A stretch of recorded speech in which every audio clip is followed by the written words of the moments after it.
Welcome to the Royal Family Real Estate Podcast, where none of us are shy about giving our opinions. We are a local, family-owned real estate brokerage and pride ourselves on being experts in the Chicagoland area. Join us on our podcast journey to hear what's going on in our local real estate market, as well as get an insider's point of view on this crazy industry. Welcome to the show.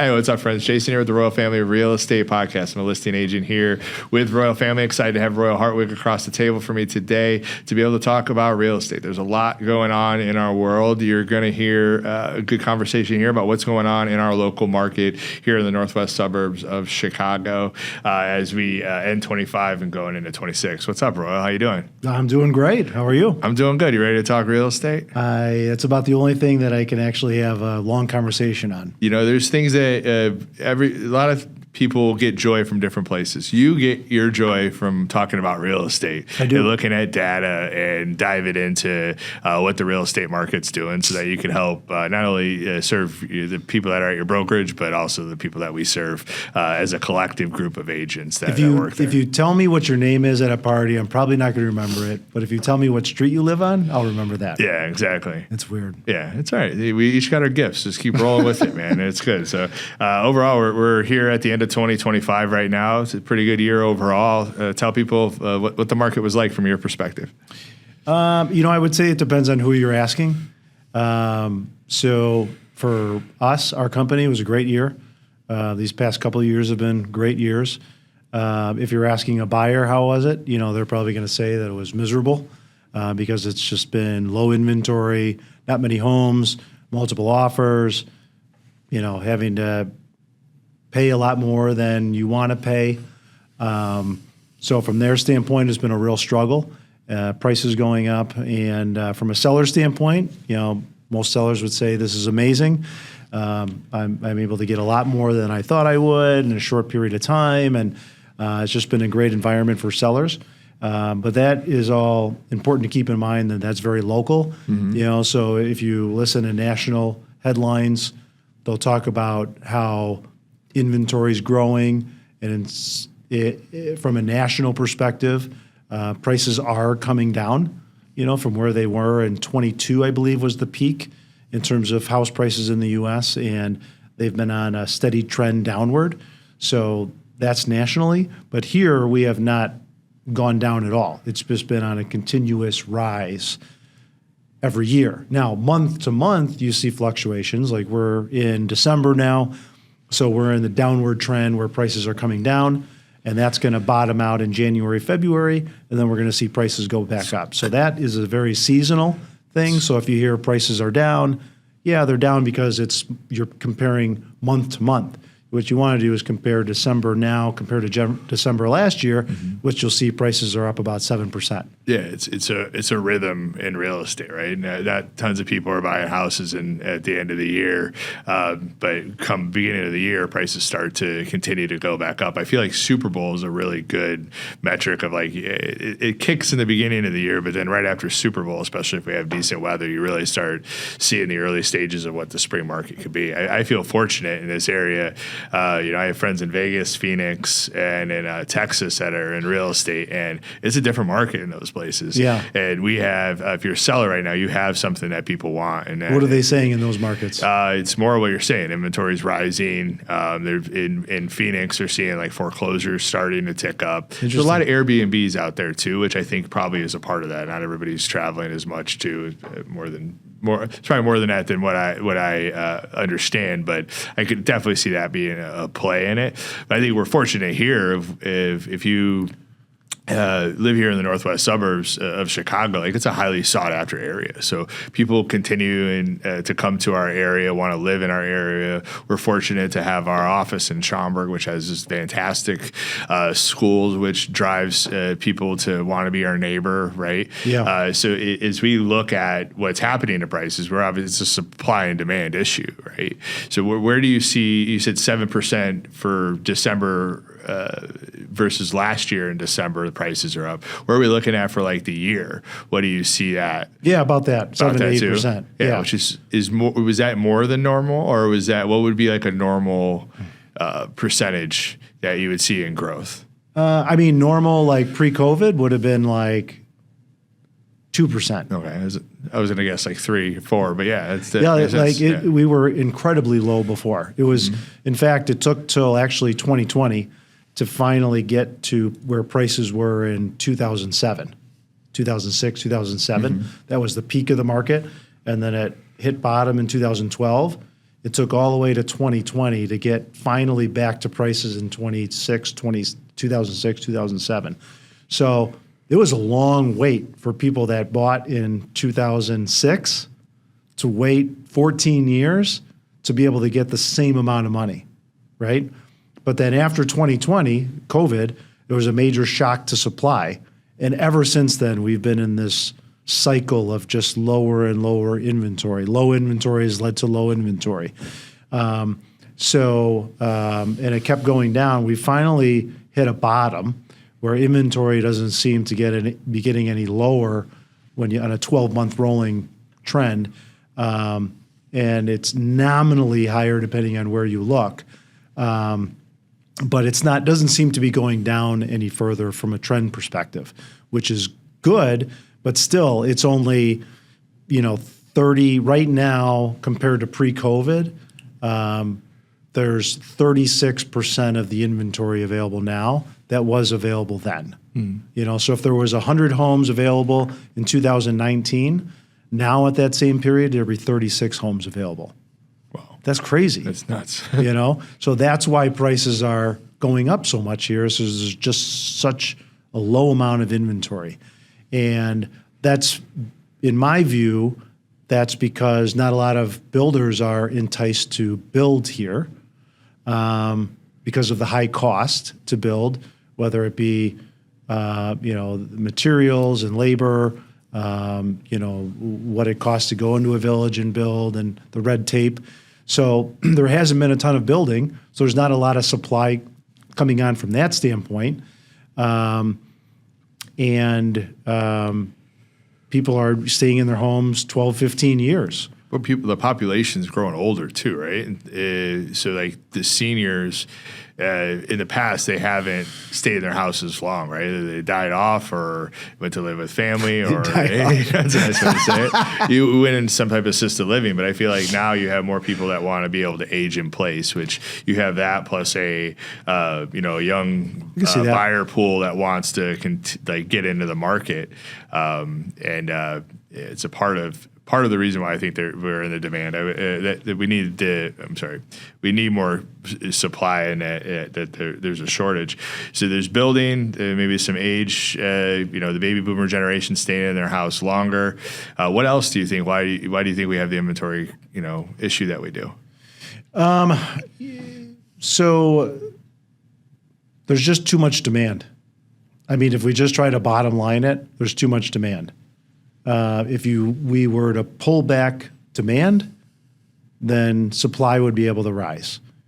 So that's what's happened to these markets that are seeing increased supply, is because they've had a lot of builders there. Those have been areas where the demographics show that people want to move to.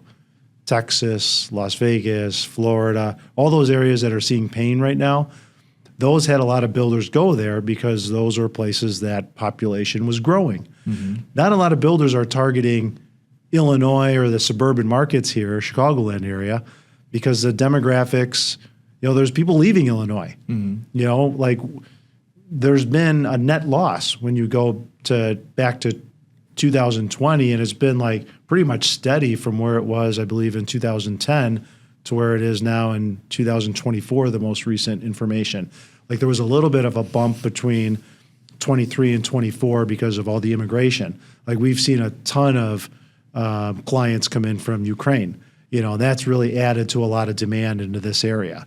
But bottom line, there's just more demand than there is supply. There's not new construction. There's a little new construction, but anything coming on is a super skinny townhome, $550,000. It's not very affordable, So there's just too much demand. And how do you reduce demand? Well, interest rates going higher. You know, Yeah. so we're not in that environment right now. We're in an environment where interest rates are going down. So, I know I hear a lot about how if interest rates go down, you have those people that are locked in that their rate of 3% would then be able to be sellers, and that would add inventory. But the problem I have with that argument is that the only reason that person is holding off on selling that 3%, now that person's going to be a buyer, right? Because they're going to be getting another mortgage, right? So they're going to get rid of that 3% mortgage, and they're only going to buy if it goes down to 4%, let's say. But they're a buyer at 4%. So they're a seller, but they're also a buyer. So that's a wash. That's not going to, in my opinion, that's not going to add a material amount of inventory because they're buying something else. The only way that it would is if they are selling and then leaving the state. Mm-hmm.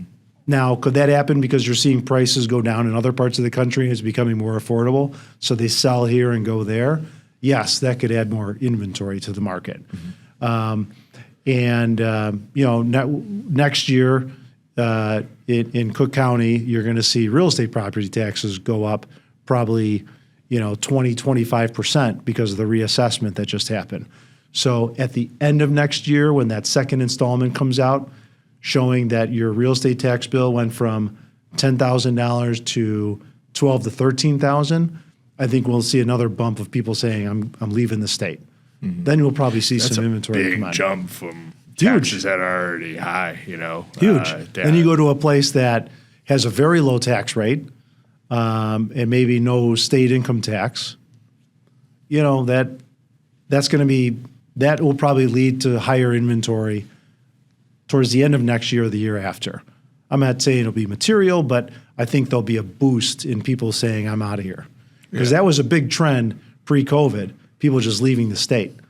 And because it was very affordable outside of Illinois. Now a lot of those prices have exceeded where they are here. Indiana, so it's harder to make sense buying there. Indiana, like Northwest Indiana, the house prices have shot up. I remember when I first got into the business, I think 20 deals my first year, and or 20-some deals, I think 11 of them were people leaving the state. Yeah, that was like I remember that because it was just like constant. Everyone was leaving. We haven't seen that as much, and probably a lot of that's because prices are so high elsewhere. Yeah, that makes sense. And so we're interest rates been okay, but looking to they're going down right now, right? Like where are they at as you sit here today? Roughly where are they at? What range? Yeah, I mean they're at 6.25. They were just still historically low. Yeah, historically they're between when you go back to however long back the Fed, it's like 7 to 8% is like the average. Mm-hmm. So you'd say we're below average, but we're still elevated in a lot of people's minds.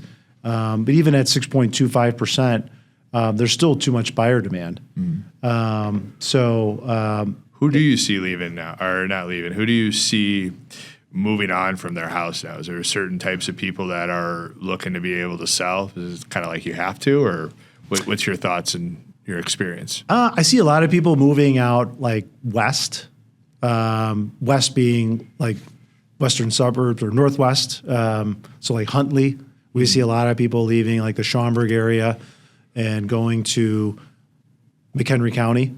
So more affordable out there. Mm-hmm. We've definitely still good schools in Huntley too, in Crystal Lake area. Yeah, for sure. Yeah. And a lot of them are going there, maybe like a Del Webb or retirement community. Definitely people leaving the state, not as much as before, but going to areas that are a little bit more affordable, cashing out here, or some people selling some investment property. Then, you get estate sales and whatnot. But it's a very low inventory environment. Like these past 4 years now, it's just there's not been nearly as many sellers as there used to be. Mm-hmm. So, there's just not as many people that are wanting to make the move, but a lot of buyers that want to make the move. Yeah. So inventory is low, closed sales are down, driven by inventory, really, at the end of the day, is one of those key drivers. As we sit here at end 2025, what is your projections for next year? What do you foresee? So I feel like next year is going to be almost like a copy and paste of this year. probably maybe a little less appreciation. Probably like a 6%, give or take, range would be my thought for next year's appreciation.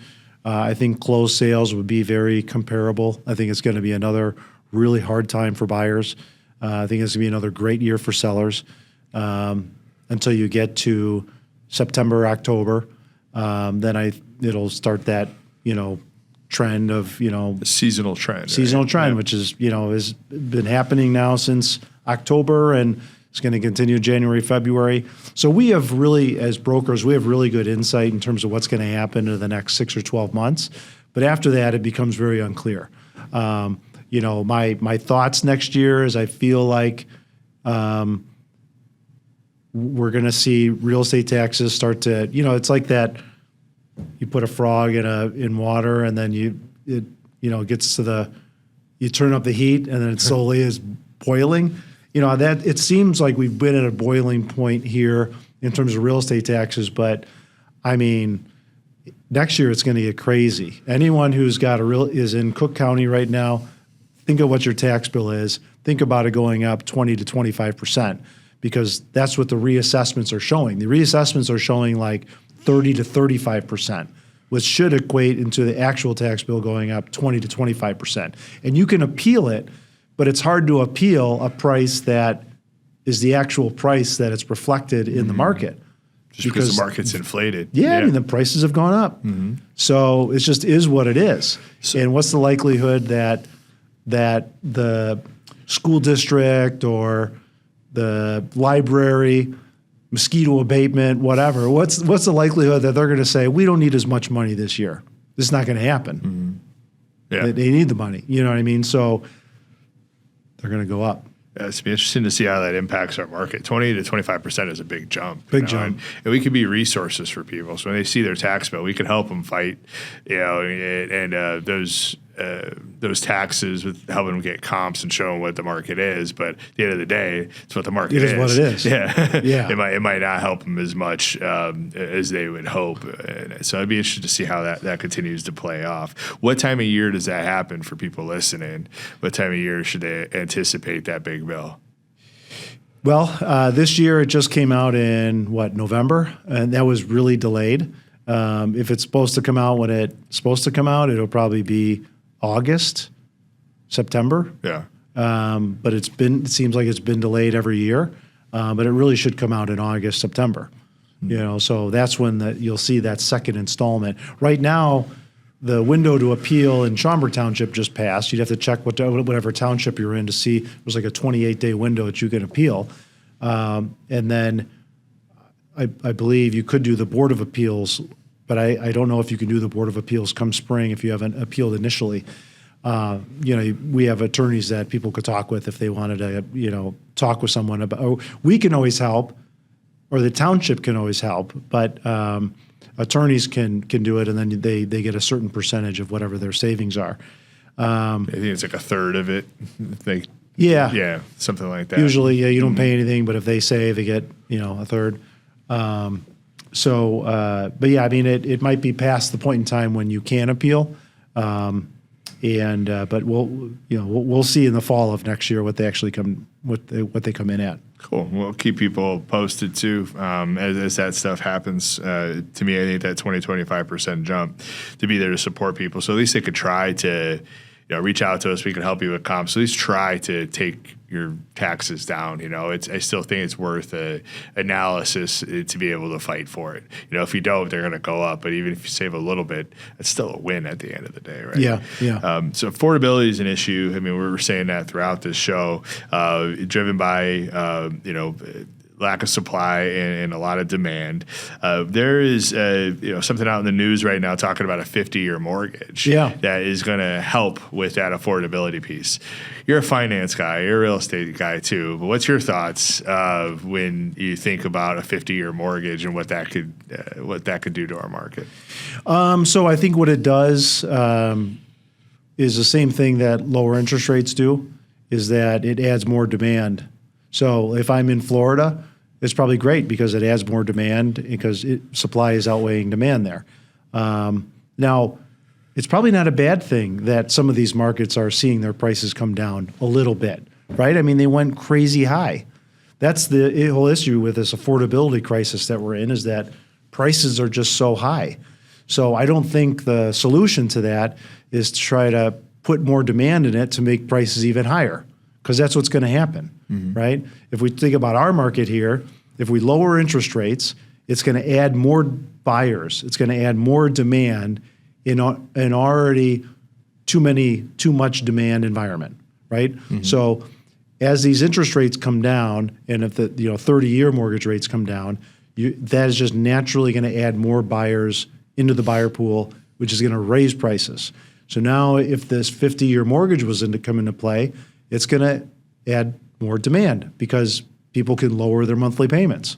There's a lot of people that want to be able to get into a house. And if they can lower their monthly payments by going to a 50-year mortgage, yeah, they're not going to be paying as much towards their principal.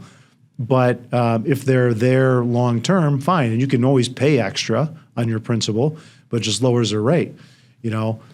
If Fannie Mae and Freddie Mac are going to buy 50-year mortgages and then package them into mortgage-backed securities, and investors will buy that, fine. I think that's great. Great option for people to have a lower, a lower monthly payment. But I don't think it's healthy. Right now, we're not in a healthy environment. At least here, it's not a healthy environment. It'll continue to put a flame. Gasoline on the flame. Yeah, fuel on the fire. Yeah, fuel on the fire. That's what I'm trying to say. Yeah, right. I mean, maybe in other parts of the country that's needed, but I would argue, is it really needed? Because their prices went up way higher than they should have. Let's let that come to some healthy environment, instead of just freak out and say, we need to bring more buyers. I don't know. I just feel like I think it's good to have interest rates the way they are. Then you have a healthy alternative in terms of stocks. You don't have to have the lower interest rates go, the more people want to put their money into risky investment because they can't make, 3 to 4% return on their investment if it's an FDIC insured account. Then they have to put it some more risky, which that's what the administration wants, right? They want people investing, spending their money, but I don't think that's good for the health of the economy, personally. Yeah, no, I agree with you. And it'll be interesting how it maps out. I think of the 50-year mortgage in general. I'm like, yeah, maybe your payment goes down $200 to $300 a month, but that's a lot more money to the bank over those 50 years. Not that you would stay in that home for 50 years, but what it would do is slow your equity. So now, to me, if you're paying less towards your principal every month, it's going to, what is the average 5 to 7 years people move? I don't know exactly what that is, but somewhere around there. To me, it's going to slow your equity down too. So then, what are you taking to that next house too? So to be interested to see how it plays out. For me, at the end of the day, I agree it's going to increase demand, but it's like, I wish we could make building cheaper because then we could level it out at the end of the day. But we don't get the big bucks to make those decisions. Right. So we'll just keep selling houses in our normal, northwest suburbs area. I mean, there's lots of things that cities could do, I think, to entice builders to come in, to make it less expensive. You could do some condo conversion, like office to condo conversion, create more housing supply. There's a lot of things that they could do to make things, easier for builders to come in and add more inventory. Yeah. What else you want to talk about? Anything else today? Oh, yeah, I would say, what about, let's see, we talked about projections for next year, inventory, closed sales. I think that'll be similar. I don't know. If you think we're good?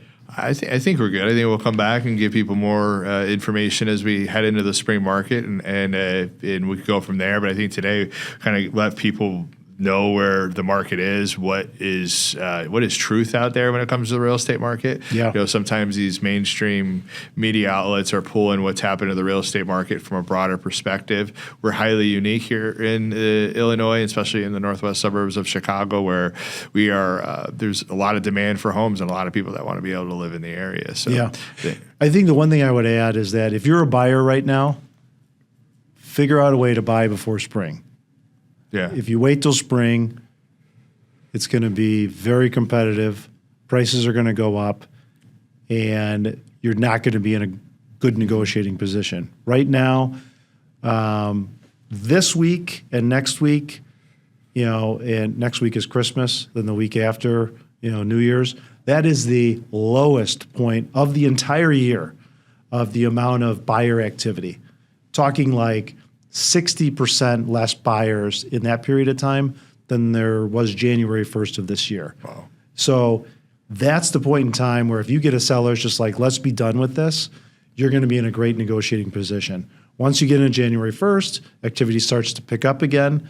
And then once you get into February and March, especially March, you start to see a ton of buyers come in, and it's going to get extremely competitive. And this year is all queued up to be exactly like it was earlier this year. Very low supply. There's only like 24 homes on the single-family homes in the market in Schaumburg right now. That's probably going to get down to like 10 in January. And then once we get into February, March, it's going to start to take off, and it's going to be extremely competitive. So right now, you're in the best negotiating position you're going to be in, and that's going to really start to change as we get to middle of January, end of January, but that depends on the weather. If it's super cold, then that it'll continue to be a good time until it starts to get a little bit warmer. Yeah, it makes total sense. I just got a buyer in recently, and it wasn't as competitive, and I felt that in comparison to what I felt earlier this year, and I know that it will feel going into this next year. So, yeah, good conversation, man. Thanks for bringing your wisdom to the people that we serve here in the northwest suburbs of Chicago, and look forward to the next one, man. Let's go sell some real estate. Appreciate you hosting it. Yeah, let's go. Yeah, let's do it. All right, my friends, if you need real estate support, check us out at Royal Family Real Estate. Local experts that are going to give it to you straight and be able to serve you and have your best interest in mind. So whether you're looking to buy, sell, or invest, think of us at Royal Family Real Estate. Have a great day, my friends, and thank you so much. If you're looking to be able to connect with us, check in the show notes for our website and hit us up. We would love to be able to support you on your real estate endeavors. Have a great day.